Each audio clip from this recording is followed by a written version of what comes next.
Bonjour, bonjour à toutes et à tous. Merci d'avoir répondu à l'invitation d'EnerGaïa pour cette deuxième et dernière journée et dernière conférence ici dans la salle Gaïa. Titre de la table ronde à suivre, solaire, quel We're going to go on to the next session. Is it still possible to move forward in this next area? We're going to get the person in charge of Voltex Solar, a key player in this area. 90% of the photovoltaics market accrues to the Chinese. And how can we manage? How do you view things?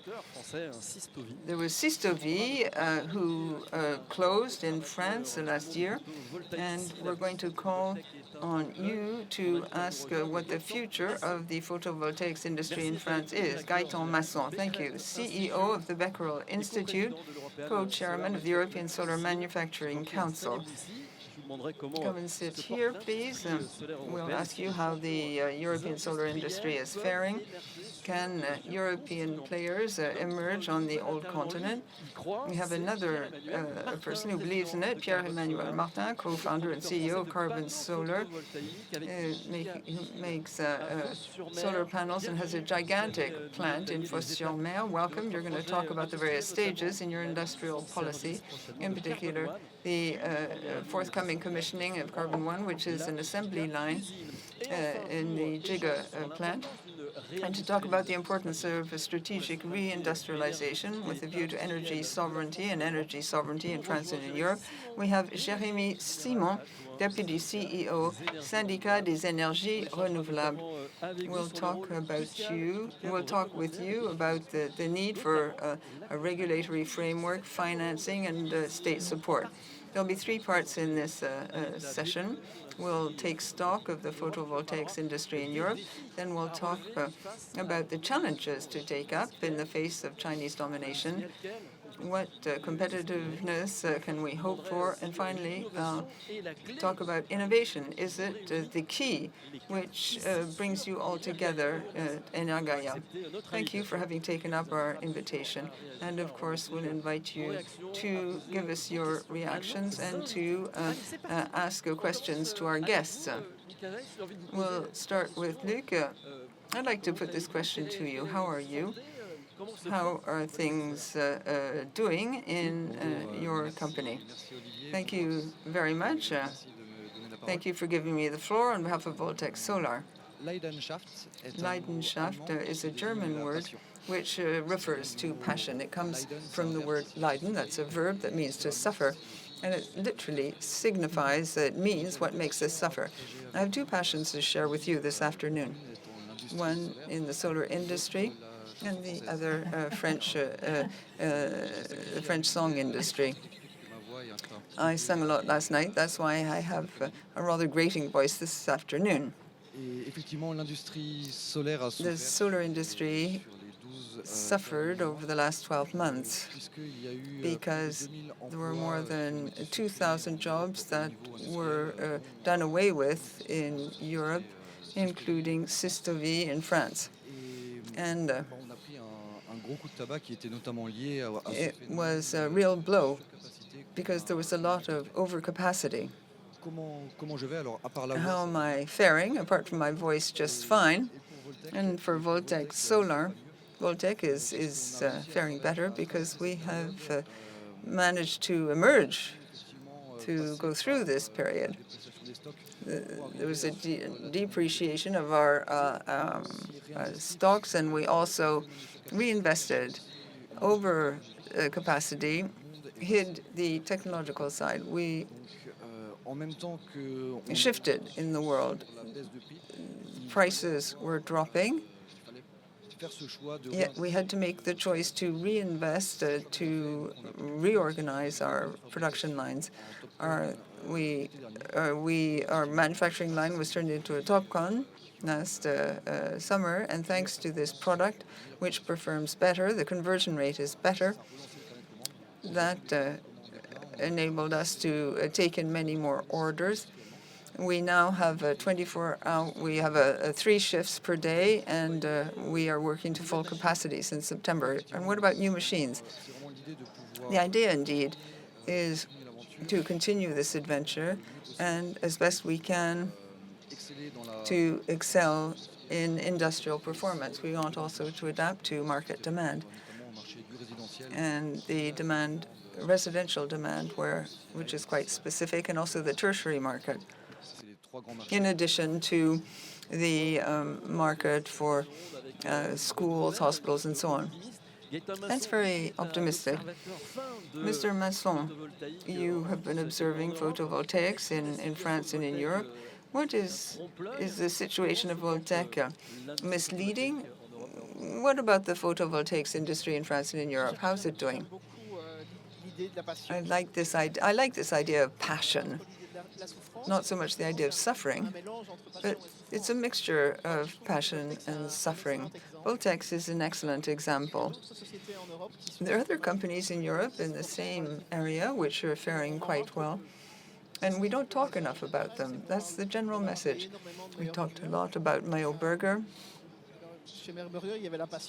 There was passion, but no doubt a slight oversight, because you have to be competitive in this sector.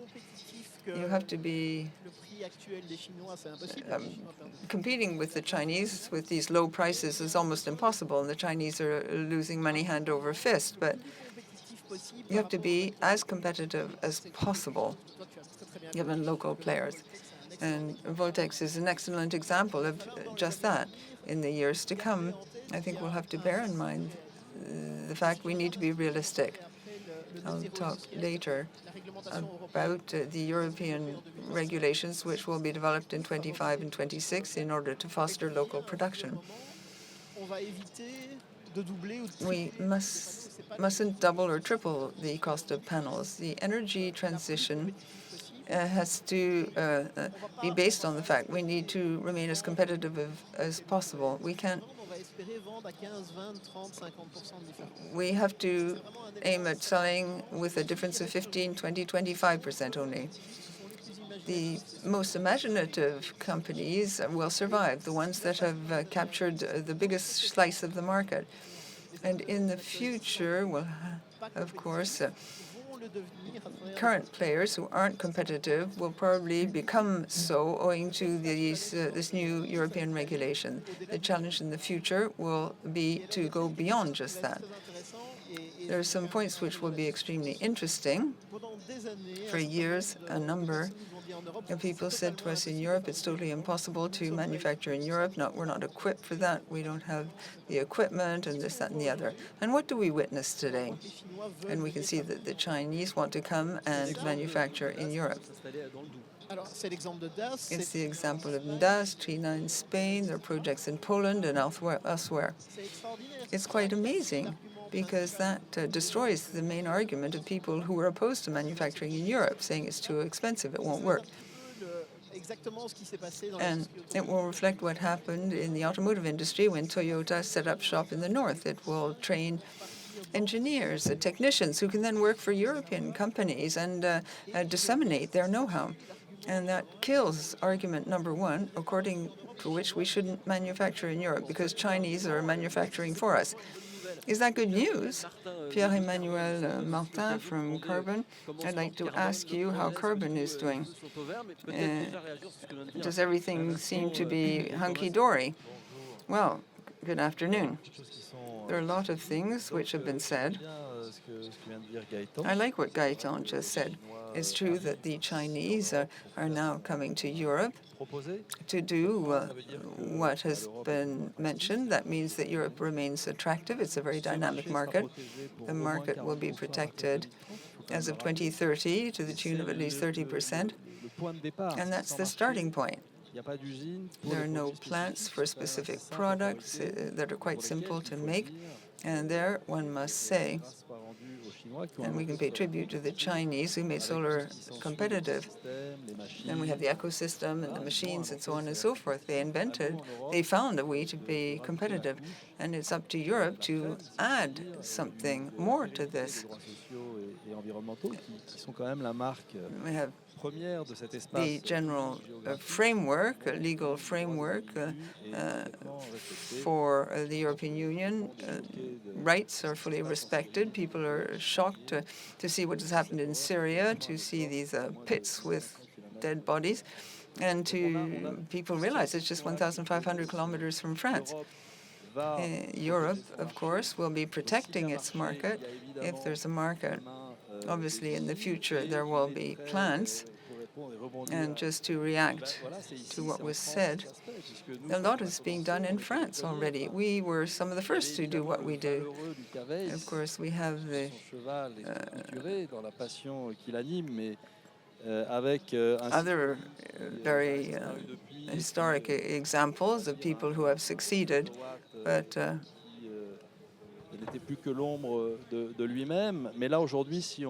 if we look at things since we launched the initiative 3 years ago, it's Hosolis, which came after Carbon. Renan launched its production line, Heliop as well. Voltec, of course, and Adas will soon be setting up shop. So a lot is happening in France, despite the demise of some of the older companies. So I don't want to speak for others. Lucas can tell us how he's going to develop. But in our case, we're about to get permission to build a 5-gigawatt plant in Fos-sur-Mer. We got the report which gave us the green light, and it was sent on to the prefect. And he automatically will give us the go-ahead. People often say Europe, France, things are too complex, there's too much red tape. But we asked for authorization and the building permit for a 45-hectare plant in quite a complex site. There's some protected species. It's partly a wetland. And within the space of 6 months, we got the requisite authorizations. For many of you who are work in development, getting authorizations in such a built-up area that's so full of wetlands and protected species, well, despite Seviso, this, that, and the other, it is feasible quickly to get an authorization. So we can't say that the European Union acts as a brake on industrialization. So we'll have our plant. We have a lab.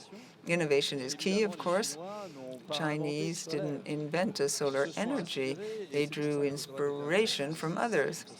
A lot of the big major CEOs and CTOs in the solar industry, a lot of them now are working for Photowatt. Photowatt, which invented the integrated vertical model that we use ourselves. And we have solar. You have to be in the field of innovation to survive, and we want to encroach a little bit on Voltec, which makes too big margins. So we want to launch a pilot plant, 500 megawatts. We had a B plan for the south, not far from our gigafactory, and the panels, we hope, will be as good as those of Voltec, Topcon, and this is a message we address to the market. Don't be afraid with Voltec and Ariban.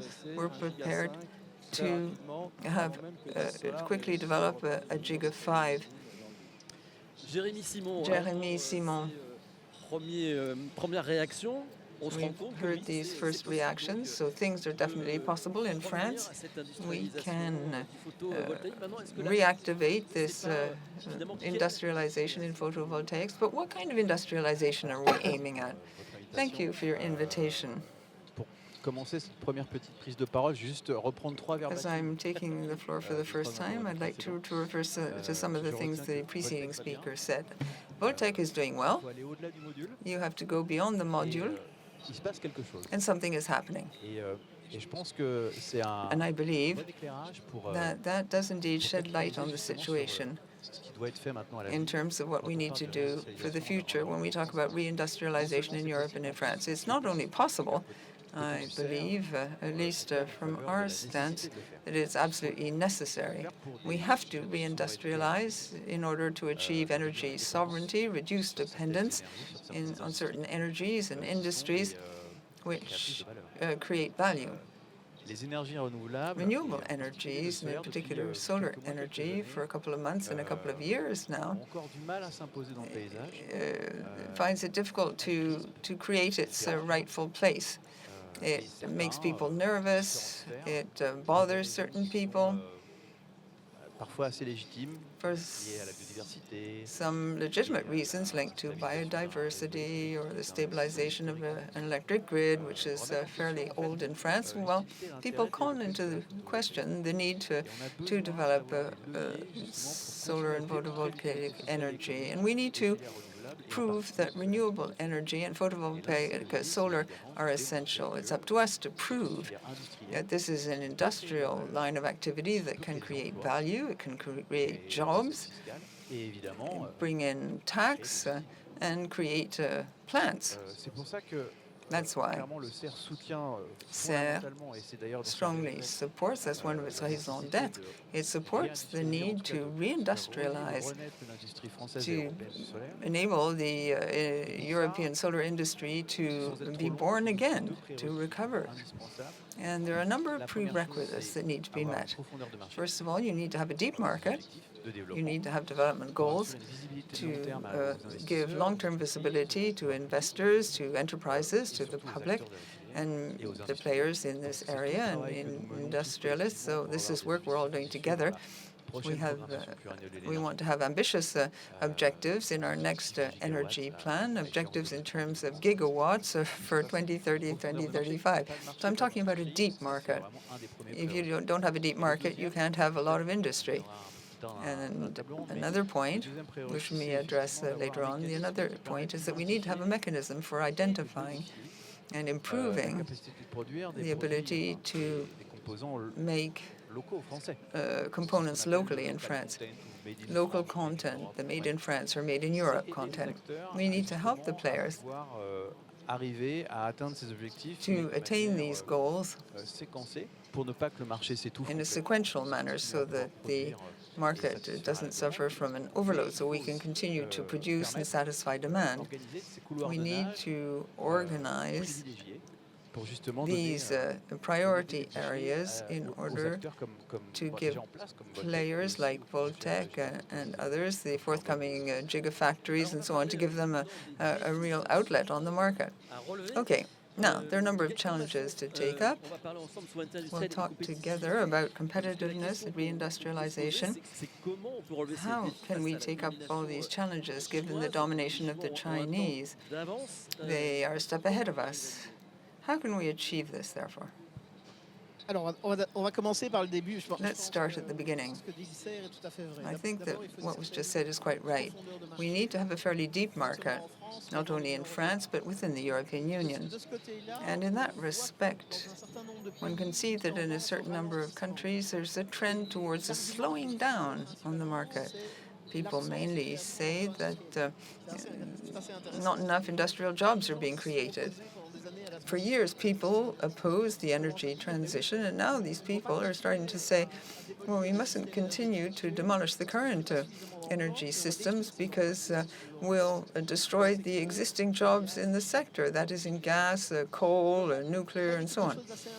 It's quite interesting to note this, and we need to work on all this from a political stance. The second point, at a given point in time, we'll have to be realistic, and we'll have to look, when we talk about competitiveness, how to compete against the Chinese. What are we really talking about?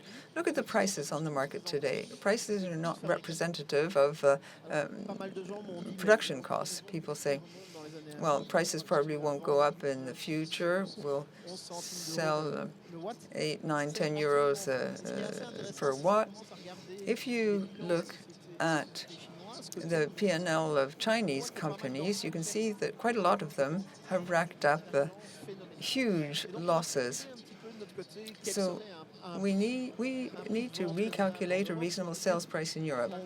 And we could say basically it's between 16 and 20 cents per watt. This would enable us to have an industry that can continue to invest in innovation inter alia. When it comes to innovation itself, there's a certain amount of negative innovation. Most Chinese CEOs, that's the big conference and trade fair in Shanghai each year. It's with 500,000 visitors approximately. This year, the mood was very negative. People were saying, well, some of us won't be here next year or in 2 years' time.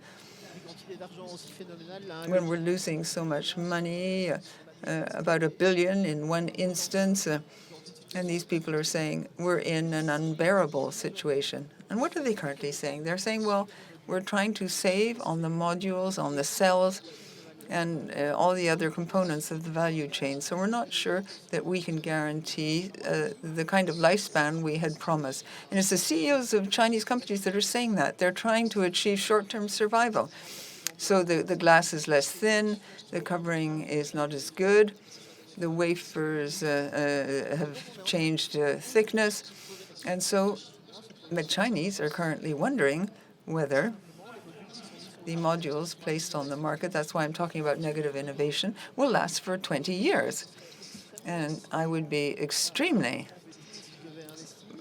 bothered if I needed to invest at this point in time. If you look at the thickness of the glass, for example, the thickness of the wafers, in the end, that leads to a fairly rapid loss in performance. And people don't know about this today. People are sticking their head in the sand. They're saying everything is doing well. I buy a module for 10 cents, and they'll last as long as the ones I bought for 25 centimes 2 or 3 years ago. No, if you want to talk about positive innovation, if you want really to move forward, then we'll have to free up margin to invest in R&D and to produce top quality products. Prices are bound to be higher on the market, therefore. When you talk with Chinese, off record, not the salespeople will always say, oh, yes, buy today. We don't know what will happen in the future. But if you talk with the CEOs, they are fully aware of the fact that prices will increase. They probably won't double, but as I was saying, the sales price will probably revert to 16 or 20 cents per watt. And that will leave room for innovation. We need innovation. Are we in a good position? There, I think we have to be somewhat realistic. The Chinese are very, very good at innovation. People say the communist system doesn't enable innovation. It's not true. They're really, really good at it. They set standards really high. The time to market innovation is much shorter than in Europe. So we have to reinvent ourselves. We have to think, not just for photovoltaics, but overall, in terms of all the industries in electricity, the Chinese are really fast when it comes to adapting and putting new solutions on the market. We're going to have to think differently, work faster, in a much more efficient manner if we really want the innovations available today in R&D centers and labs, if they are to become available to industry soon. We'll have to change our way of working, and probably we'll have to copy what the Chinese do. That was very interesting, what you said about innovation. Innovation is a sort of a mantra. Yes, absolutely. Gaëtan has said a lot, and I have a lot to add. I'd like to say that Voltec concentrates a lot on innovation, but at the same time, we're very conservative. We haven't reduced the thickness of our glass because we know that this might become problematical. So we have made choices. That is the principle as well. Gaëtan talked to me about this a couple of months ago. The French manufacturer has to carries much more responsibility and liability than someone who manufactures modules at the other side of the earth. If we want industry to become perennial, we have to have a technological leader, and it's absolutely essential to develop technologies that really make us stand apart. What one notes today is that big Chinese companies have introduced technological breakthroughs that have enabled them to be better than we are. Of course, you have Open and Baker in France and Germany. They are technological leaders, granted, but we haven't seen any breakthrough innovations in the past few years, whereas in China, GC has developed the LPR, which is a purification of silicon, and this reduces the consumption of energy.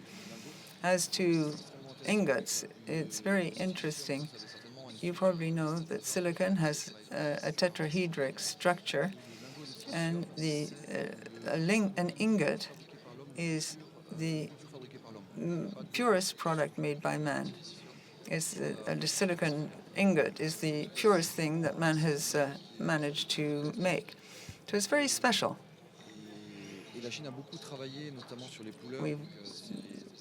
A lot of work was done on color.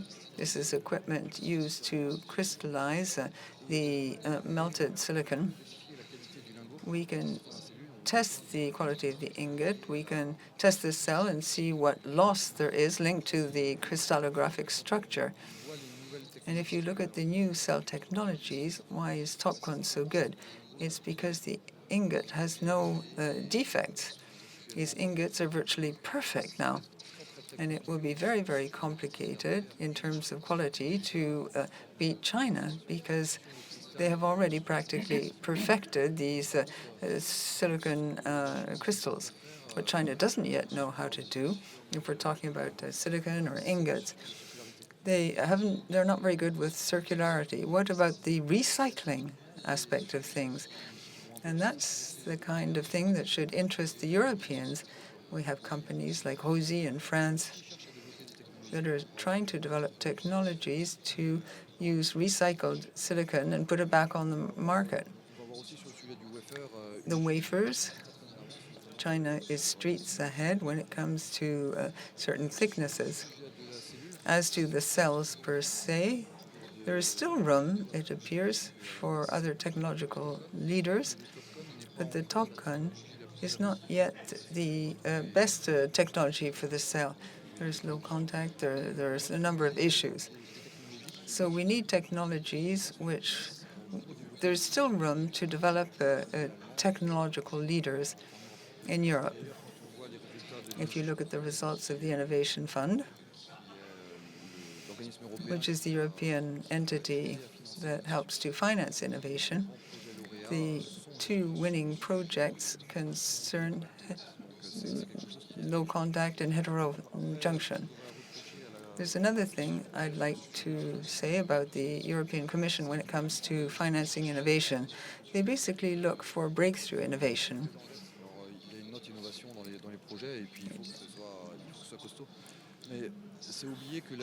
What one forgets is that China has taken the lead in innovation by increasing the size of wafers millimeter by millimeter. We've gone from 56 to 60 plus and then to 80. And bit by bit, China has innovated. These are dimensional innovations. It's the lowest degree of innovation. If you present a project to the EU saying that you'll make wafers that are 2 millimeters bigger than the standard on the market, well, Europe won't finance that. Yet that is exactly what has enabled China to become the leader.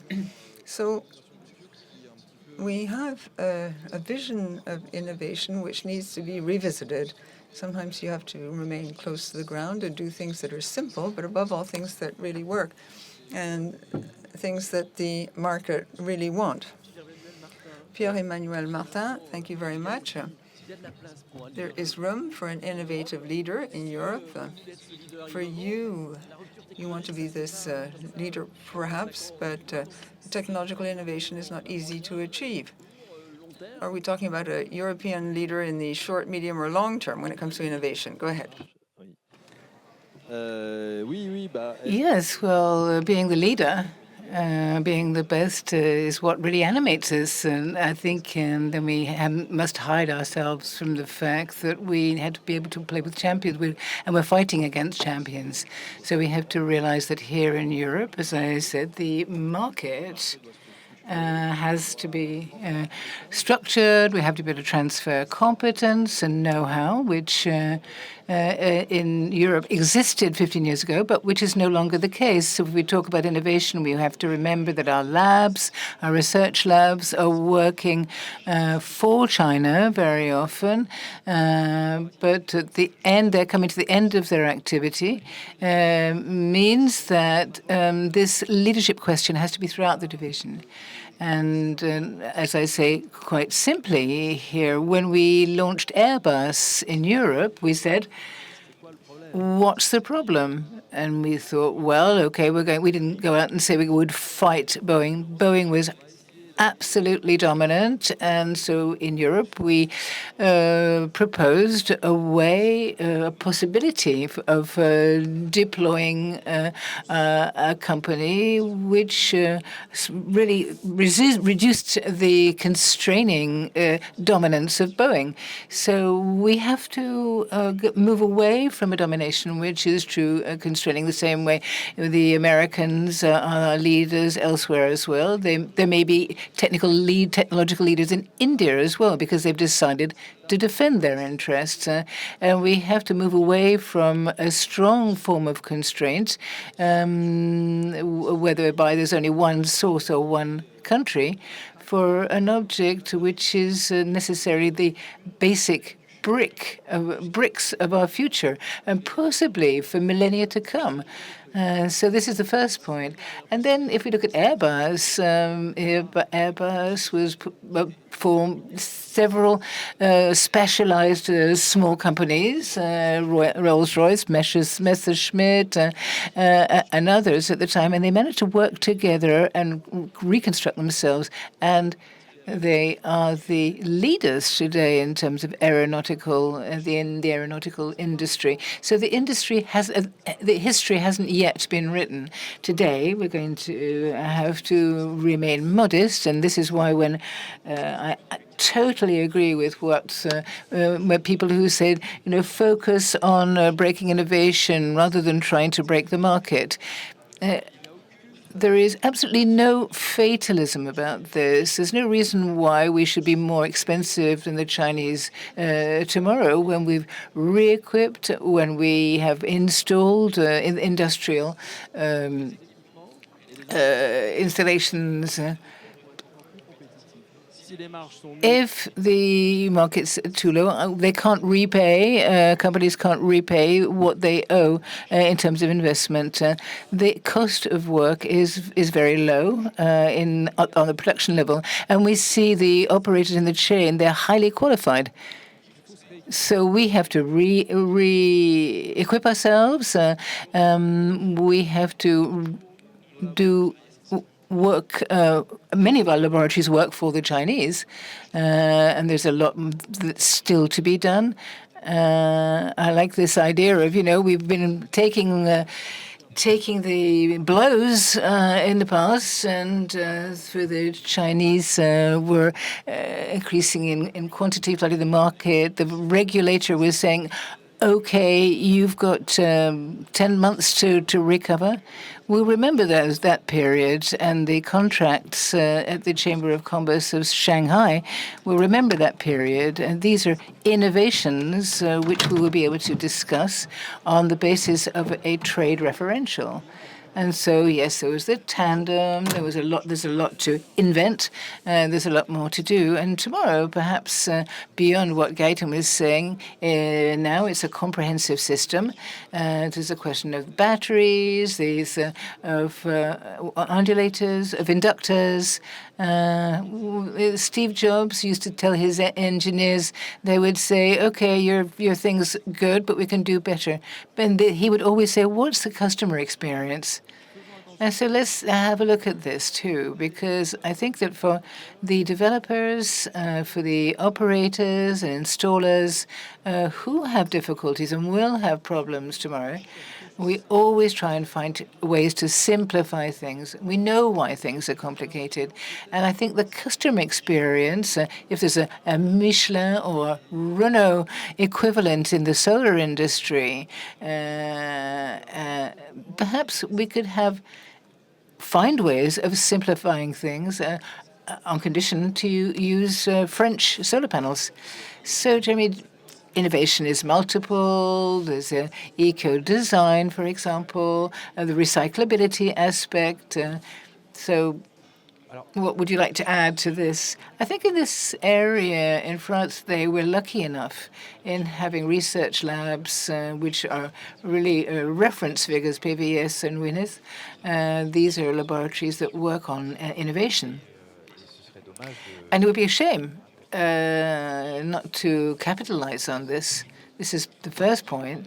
And then you said that, in fact, according to what we understand, we have to be realistic and choose our fight. Luca brought up this subject, and it's true that we have to look further at recyclability and circularity. In certain materials, why not consider substitution for some of the materials? So that we don't have to rely as much on some of the critical materials we use. This is where we need to continue to invest, and I think it's really worth the effort. And then to make things slightly more tangible and to create the link with the need to be slightly more discriminating in relation to with the panels, for example, which are less of lower quality. I ask myself questions about how we might set up regulations through European law. And when it comes to setting up in really concrete operational ways, the NZIA, there are no doubt levers in relation to innovation as well that we could use, and we could discriminate in favor of European or French products compared to products of less good quality coming from Asia. I think it's an important project or area to be working on, and really which does deserve being attention.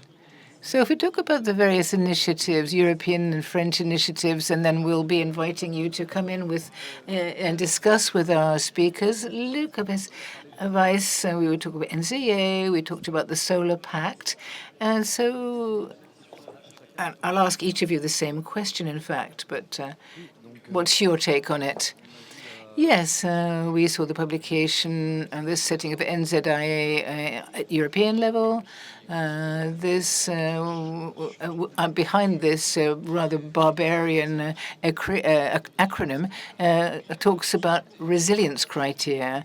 We're talking about local content. It's about non-dependence. Non-dependence in relation to China means that we're according to law, we don't want to depend on one single source of production. Once these criteria have been set at European level, they have to be transcribed into the French market. And here we're waiting for this translation to be made formal, to be formalized. And we discuss with the administration frequently and in depth about this. And so what's been done in recent years to support the French and European industry means that we have to go back as far as Ségolène Royal, who was a French female politician, and it was back to 2013. And with the advantages set up by the government meant that our company, Voltaic, were able to increase in size and meet calls for potential and triple our capacity. Once we have a measure which is effective, we immediately see the kind of impact this can have and the way in which industrialists will react. The resilience criteria apparently will be set up at module level and in some of the texts, like the S24. And these are measures which are really going in absolutely the right direction and catalyzing and helping the manufacturers. Nevertheless, they're insufficient. These have to be applied at the various stages of the value chain. in relation to silicon, for example, and the wafers and various other elements. So this involves there are a number of different manufacturers throughout the world. They're not all European, as we would like them to be, but at least we have to be able to react more quickly, and the industrial policy at European level has to be more ambitious. We've seen ambitious policies in China in relation to industry, the same in America, but we're not doing the same thing in France. We're not being ambitious enough. We remain in a sort of reactive stance as opposed to really going ahead. Gaëtan, you don't think we're offensive enough, as Lucas was just saying? I think there's a real problem of governance in Europe. Okay, I'll probably get wrapped over the knuckles for this, but the idea is to maintain at national level too many levers of power. With the Industry Act, the European Commission did what it did to set up a toolbox, which was acceptable in relation to European regulations, but which is also acceptable in relation to what the European states want to do. It's important to remember that 27 different states don't think in the same way. If I take another example, we saw in France, for example, a huge outcry in relation to the Mercosur European agreement. But France was very minority in this. In terms of industrial policy, we're in the opposite situation, where France is calling very strict policies, whereas the other member states are not voting in the same way. So in the Net Zero Industry Act, wants to develop a toolbox so that each European state can do what it wants. But at the same time, it has to be done at national level. And so this kind of connects with the discussion about innovation. If we bring in innovation, according to selection criteria, it's very complicated. What do we mean by innovation, first of all? The Chinese have a very simple vision of innovation. It's something that's cheaper than what exists already, and that's it. Period. It's just as easy as that. Why have the Chinese increased the size of the wafer? Because it was cheaper. And why they're reducing the size of the wafers is because they found an optimum size. And so we have to think in the same way. So we're in a rationale where we're trying to be absolutely looking at what our industry is doing today, whereas the competitor is doing a lot better and a lot cheaper. And so, as the Net Zero Industry Act is saying, is that I don't want to close the doors on Chinese imports because we need them, we can't produce enough, but I want to set up a number of countries that are able to do so. And this is taking far too long because Luca was saying a lot of discussion has been going on with the authorities and very little, which is concrete, which has come out of it. The European Commission today is saying by now and the end of 25, beginning of 1926, there will be very strict regulations about the part 30% of the call for the offers, and the other segments of the market have to set up legislation which promotes different types of products with a range here. This comes back to the question of resilience, the CO2 content, and certain types of materials. Anything goes, in a sense, but this should already exist. We have a real problem in terms of reaction time in Europe, and this is the same today. We saw this in Germany. It was the same issue. If we look at the European states which have already set up regulation, the first is Italy. We criticize Italy a lot, but Italy has the will to promote these two actors, and then Sen on the other, which is going to be setting up a plant. But it's a very voluntarist attitude. We need to think more quickly, more effectively. And the number of times that I've heard the French administration say, we don't know whether we can, well, it might be better to have regulations which last 2 years and then might be cancelled. at least for those 2 years, the industry will have had the opportunity to develop and increase in size. We need to be more reactive. Pierre, Emmanuel, do you have the same idea as Gaëtan and Luca, where the analysis is good, but we don't go quickly enough or far enough? Yeah, it's clear that things need to go much more quickly. But I often say that I work as a developer, and I always ask the question, if I did a gigawatt of air turbines and about a gigawatt of solar throughout my life. And I say to myself, well, how come as a small engineer with my own business, how come I've been able to have these grand projects? My parents aren't very rich. But the thing is that really in France, the system is very complex. It's not a question of going faster or simplifying. I don't want a total energy or have a mega unit plant instead of me.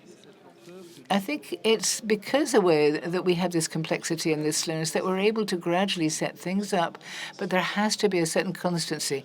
If we take one thing from China, it's that at a certain point it was decided that solar was the 7th industrial pillar, strategic pillar of the country since 2008, and ever since then they've never stopped promoting this idea, and they've gone so far. They've got a lot of virtues. The Chinese, they got it quite wrong when, in terms of building construction, for example. Now it's something like 25 free available apartments per inhabitant, and we have overcapacity. We're at 10 or 15% of occupation rate in the factories. In certain areas, they've gone too far. But Europe shouldn't be saying so. Okay, in 2 years, okay, PV is not great. We're going to be betting on another area. No, let's like renewables. In the early days, people used to say the same thing. France wasn't interested in renewables, but on the other hand, they had their common agricultural policy. So it was about 25%. There was a wave of renewables in 2010. But little by little, and this is what Gaëtan was saying, we won bit by bit. That's really what Europe is about. Europe will never be a united country, but I think it's precious to have these small groups. I'd rather be a European with a good health system rather than living elsewhere in the world, but it needs to be protected. And so what we're looking for is, first of all, vision. A vision for Europe, and then saying that in France, the only thing that I ask for my country is to have a stable government, rather one that's changing every 6 months, a true vision accepted by all, and I think the question of energy sovereignty. In France, we have been able to create one of the biggest energy industries. It's not Excel, Schneider, EDF, Engie. In hydraulics, it was the same. We've only stopped this process in renewables. I think it's important for France to regain the technological leadership that they had in the recent past, and France has to have a government which assumes its responsibility, which has a vision, is prepared to make the necessary efforts to and create the necessary framework to reassure the investors for the plants in private equity or in other ways, whether it's solar or wind power. They have to make sure that they have the right kind of framework with investment banks, and then we'll see what happens. But it's this kind of constancy that we're looking at. And so instead of trying to copy what the Americans are doing, and then, the Americans are moving really fast, and then in the end they'll say, well, we'll have to turn around. The main thing is that Europe has to go forward in terms of obligation, and we have to, at a certain point, the country which doesn't have its 40%, that doesn't want to participate, has to pay a fine. Or they pay other people to do so. But I do think that France needs to assume its leadership. Thank all of you very much for this. So we're going to invite you to come into the debate now. Raise your hand, and we'll bring the mic round. Would anybody like to react to what's been said, or make a comment, or ask a question? I'm looking around the room. No reaction for now, apparently. Okay, here we go again. There's a lady over here. Yes, please do raise your hand so we can see you clearly. Please introduce yourself. Hello, everybody. Julie Meunier from the Quantest Energy. I grew up next to Diepeng-sur-Bosch by Voltaic. I had a question in relation to the price of solar panels, Chinese panels, because if I've understood rightly in your discussion right from the beginning, how is it that China has been able to produce panels at such low prices? Was it a kind of bubble, the idea of flooding the market and taking over the market? Yeah, this is a multiple question. We could take an hour to answer it. I'll try and do it quickly. The PV market today in the world is 500 gigawatts. It's 1,000 gigawatts in China, and outside 200 gigawatts. What happened in recent years is that a number of Chinese industries believed that the sky was the limit, and so they were confronted. At worldwide level, there were blockages in terms of market development, which meant that the market can't double or triple at a world level as easily as that. This is something which the Chinese have difficulty understanding. There's been a lot of investment. They've hugely increased the production capacity, and they're a situation where they're producing more than the world market was able to absorb. And what happened is basically that China doubled or even tripled their own installations to compensate for this, but it's still insufficient. So the price is starting going down, 25 cents per watt, whereas today it's between 10 and 12 cents.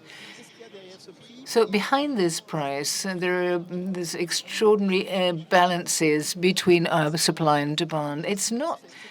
This is something that we see throughout the value chain.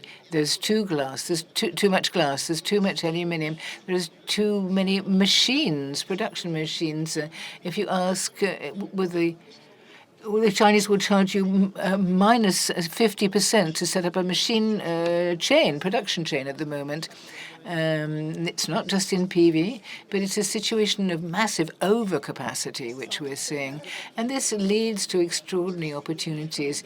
Today, if I produce modules in China, there's no reason for taking out too many cells because I can find these cells on the market at half the price I can make them for myself. Same for the silicon, same for the wafers, same for the glass. So we're looking at a price today, for example, if we look at Jinko, the average price, they're 12 cents, dollar cents per watt. That overall, basically, that's that.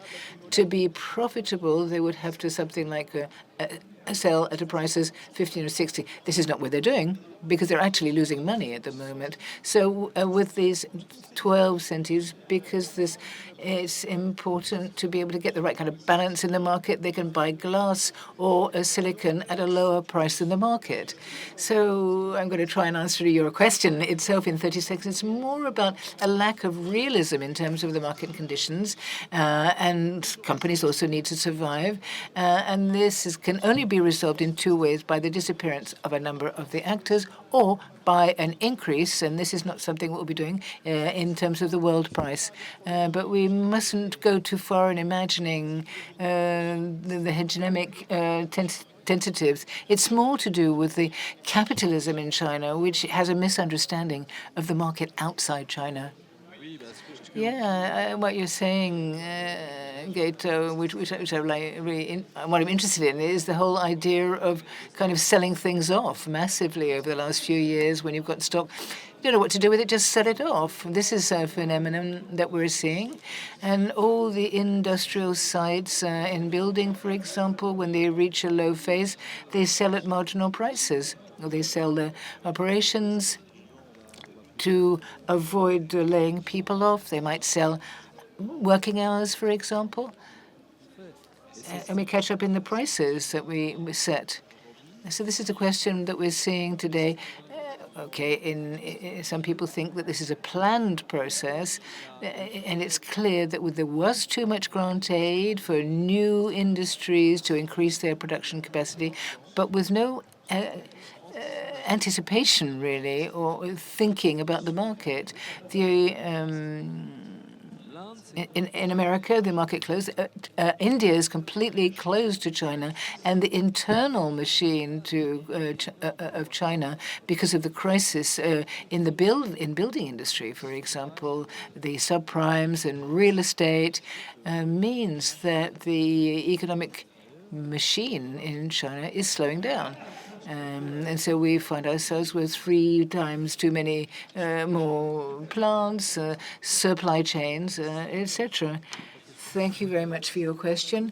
Do we have another reaction? Okay, so this has brought along lots of reactions. And the lady in the front. Raise your hand high so that we can give you a microphone. In the middle, third row. Bonjour, madame. Merci de vous présenter. Please introduce yourself. Laurence Frelon. I specialize in engineering. 40% of solar panels in Europe. That represents how many jobs in terms of gigafactories, subcontractors, and so on?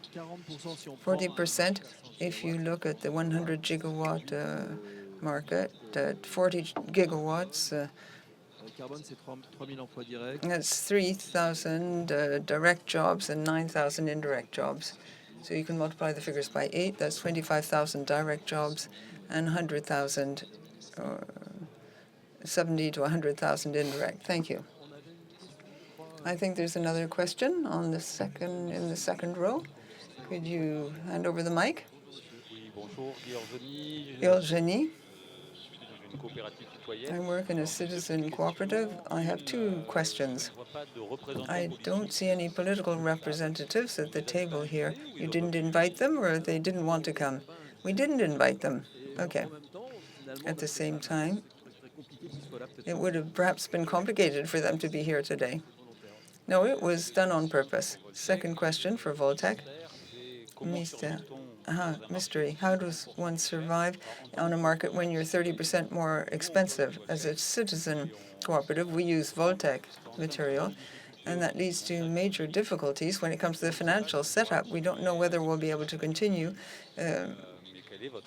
because the price for buying back electricity is dropping. So what's the secret?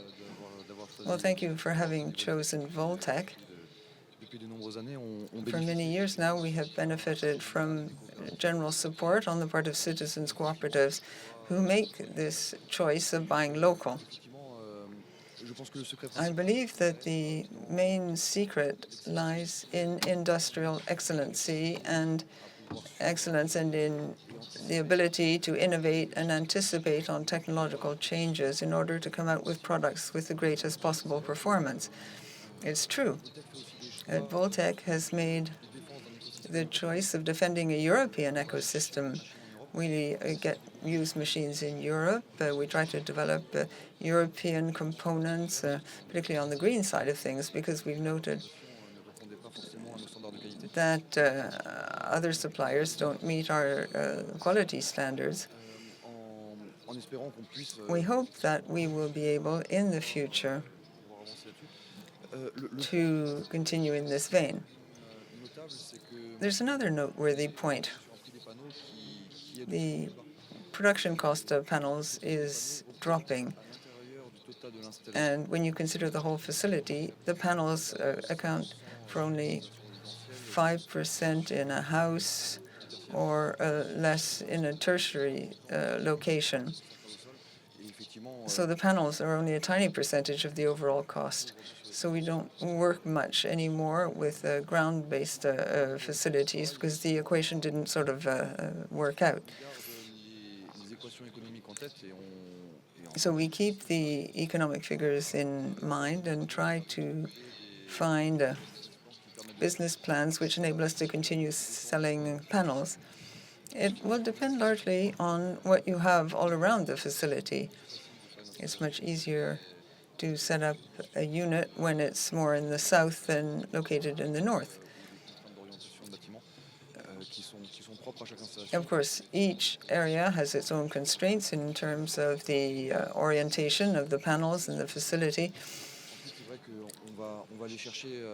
Also, when it comes to innovation, we look for breakthrough innovations in the future.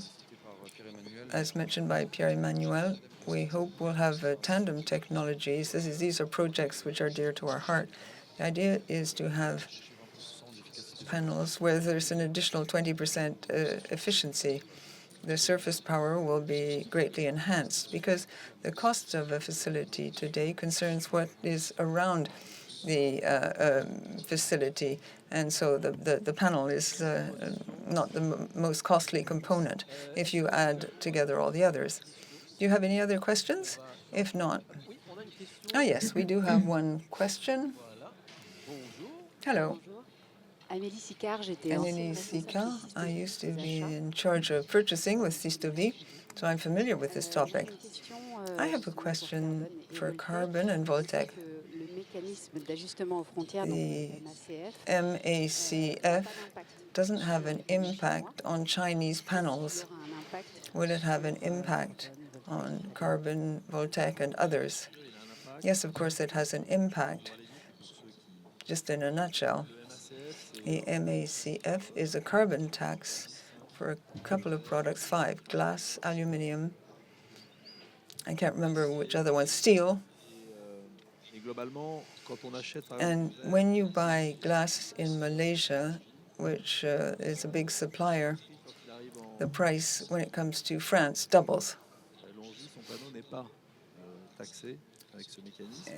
EnerGaïa panels are not subject to this tax because the tax is not on the finished product. So it accounts for about a 1 centime difference. So we're working together with the Commission to include the finished product or exclude it for some strategic reasons.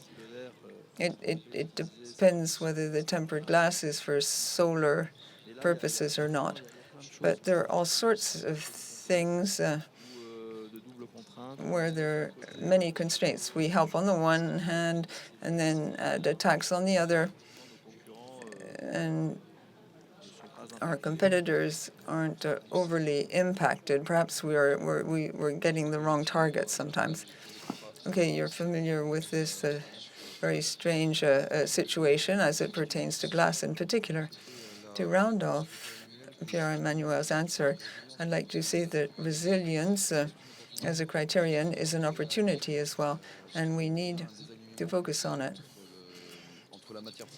We have the raw material, the finished product, and the resilience criterion could be a lever, we could say. The things that are imported and are taxed should abide by the resilience criteria. Then it will be more complicated to allow the access of these products. Thank you very much, and I'd like to thank our guests as well. I think they deserve a round of applause. Thank you very much for your attendance. Thank you very much for coming to EnerGaïa. And the conference comes to an end, but you can continue going around the booth. Thank you.